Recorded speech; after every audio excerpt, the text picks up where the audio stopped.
Good afternoon, DVTA family. I hope you are all doing well and staying healthy and positive during these confusing times. You have invested in your membership with DVTA, so for so long, you have been supporting DVTA and we thank you for that. DVTA is standing strong next to you. For those of you who don't know me, my name is Eliane Sfeir-Markus and I am the DVTA President. At DVTA, we had big plans for the year 2020. We will not let COVID-19 stop us from executing these plans. Although our summit in September was canceled, we will still try to make this possible by putting our effort into moving presentation online and making it free for our members. However, for our networking part of the summit, we will be having afternoon coffee with our members. Sometimes it will be a corporate member, sometimes it will be an associate or active member. Today, and for our first interview, we're going to be interviewing Armando Ezquerra Hasbun. Armando is federally certified interpreter and translator, currently the chairman of NAJIT. He's a good friend and supporter of DVTA. And when we are all staying at home and sometimes worrying about the direction of our careers, Armando has been on TV every day with the mayor of Philadelphia, proving that we are essential workers and that we do, and what we do, is necessary to reach the LEP communities and giving the public awareness of our role. Hello, Armando. How are you, my dear friend? Hello, Eliane. Hello, members of DVTA. It's a pleasure to be here with you today. Thank you so much for joining us, Armando. And I will start right away with my first question. How has COVID-19 affected your work? Well, I was working in the federal courts for the most part, and from one day to the next, all assignments were canceled and dried up. So it has affected me like it's affected a lot of colleagues, but I was very fortunate that I got called in to do this gig that I have now. And so I've been able, thank God, to continue working. That's great. And tell us a little bit more about stuff, maybe derrière les coulisses of what's happening with your webcasting interpreting. How you're being so flexible doing this new thing. Has it been a new thing for you, or did you do it before? Tell us a little bit more about it. Well, I had experience with webcasting and live streaming before. I was part of the team that interpreted in the year 2000 the Republican convention here in Philadelphia. But I hadn't done this in a while. And it's a skill that's, it calls for different sets of skills to come together. Editing, site translation, consecutive, and even simultaneous. So I got a call and they didn't really tell me exactly what it would be and what it would entail, but they were very pleased. They had called me for one day and then they said, we want you the rest of the week. And then during that week, they said, we want you to come back. So it's a little different than what I've done before, but I had some experience and everything gets integrated and hopefully produces a good result. It is producing great results. We can see it on TV every day, Armando. Now, how are you preparing for it? What are the preparation for work like that? You need to work very well under tight pressures of time. We get a script that has to be translated and adapted and prepared, and we have a very small window of time. And then there are questions and answers from the press media that sometimes you don't know where the question's coming from or what exactly they're asking about. So being informed is obviously important. Keeping calm under pressure is very important. This is being broadcast live and it's going both to the TV stations and it's going online. And there's a record of it because it's being recorded so you can see it later on in YouTube. So I would say that keeping cool under pressure, it's very important. That must be very stressful. So my next question was going to be, how are you coping with stress? And how are you coping with the new stress that you have in this position? I think I prefer to have the stress, which keeps me occupied, and it gives me a way to channel my energies and my nervous energy into something structured that produces good results, hopefully. I rather have that stress of being occupied and seeing how I can make this better than have the stress of not having work, being at home, and feeling mentally challenged and underemployed. You're right. You're right. And have your translation job picked up? Not really, because before this happened, I did a little bit of translation work, but most of the work that I did was in interpreting. And I think that also strategically speaking, going after a field where most people are trying to get into because they can do face-to-face interpreting would not be the very best move for me. I sought a specialized niche, and thank God and happily I found it. Okay, that's good. Now, while we are, most of us are in isolation, how are you seeing our community, and how is your, we know you know many people in the field, and you are very well connected. So what do you think? How are we going? Where are we going with our career? Are we going to have face-to-face interpreting, or is it going to be all remote? I think so many questions in one. Yes.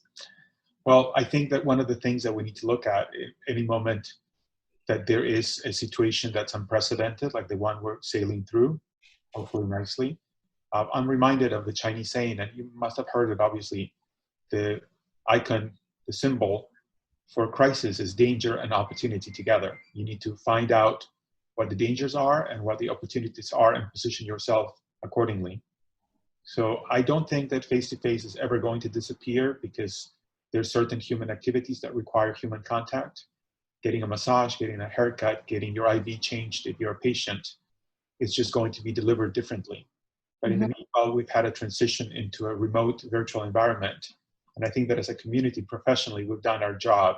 For the most part, I see trainings, webinars for free, how to use the internet, how to use Zoom, how to communicate platforms, technology, simultaneous.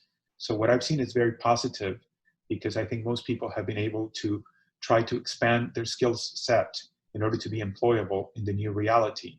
And that's going to be important, because I think that a lot of the work that we do, as a lot of activities in society, are going to be started to do, being done remotely, virtually. If you purchase insurance, there's no need for you to physically go to an office. And this is a trend that started before, and it's just going to get more pronounced, in my view. Before, people used to buy online only for Christmas, maybe, to avoid the Christmas rush. And then people started to buy certain things online, and then people are now buying groceries online. So maybe we're going to be coexisting with a traditional method of delivery of our services in face-to-face. And obviously that's going to be changed because of protocols relating to being safe. But there's also going to be a trend to be using more and more remote delivery. And our job has been to become educated about it. The next task is for us to educate the consumers of our services. And that was my next question. Do you see that your clients are educated about all those platforms? Do they know which platform they are going to call you from to use your services? Or are you telling them which platform to use? What is happening in the field right now with the client? Not sure if the client knows which platform, not sure if the interpreter already knows and is educated. I think that it's a difference depending upon how comfortable and how often they've used interpreting services in the past. So if it's a law firm, for instance, that hardly uses interpreters, or they don't have much experience, it's easier for me to tell them, this is the way to do it. This is the platform that's ideal for the service that you're requesting. Pretty much like I would do if I went face-to-face, and I would say, I need to be sitting across from the deponent. That's what works for me. That's my requirement to do my job. However, with other uses of services, again, they don't think necessarily first of the interpreter. In the federal courts where I work, they decided to go on a platform that doesn't really allow you to do simultaneous, which is a component of the work that we do. Yet in another district, which is run by someone who used to be and is a wonderful interpreter, she was able to convince them that there's a need to have a platform that is not only enable the courts to conduct their business in a traditional way, but also takes into account the fact that sometimes interpreters are needed. So I think the next level of our engagement is with the users of our services so that they can learn what's best and who's best informed to tell them about what interpreters need, but interpreters. Exactly. You give us so much empowerment. Every time I talk to you, I feel like, yes, I should be strong and tell exactly the client what I need to perform my work efficiently. And is there a specific place where you're getting your information? If interpreters want to learn more about the platforms, how can we learn more about it? Anybody you can refer us to? I think that there's wonderful colleagues that are well versed into platforms and the intricacies of all the choices available and than I am. I've been following, there's a group in England that had been at the forefront. I took a course with them on note-taking on your iPad and your computer, and they are on top of things. There's wonderful colleagues nationally that are also training people. There's tons of webinars from people that really know how to do this, and maybe that's the choice of each person, depending upon their needs. There's some adjusting to working virtually, though. There's some tricks. What I do is web streaming or live streaming with interpreting thrown in. So there's been lots of technical things, but also lots of little tips and tricks that should help you look good and do well while you interpret or you interact in a virtual setting. Wow. Okay. I know your wall behind you has become, I've heard, has become the most famous wall in on Philadelphia TV. So have you done this on purpose, or has it always been like this so beautifully? My wall has always been like that. I've of course cleaned up the backdrop and removed magazines or mail that I would put on my table. But this is something that we switched. Initially, I was going to City Hall to do this. Then, of course, as the crisis deepened, they told us we all had to work from home. So I didn't have much time to change my backdrop. And then I did order the green backdrop in order to import the backdrop that you want through Zoom.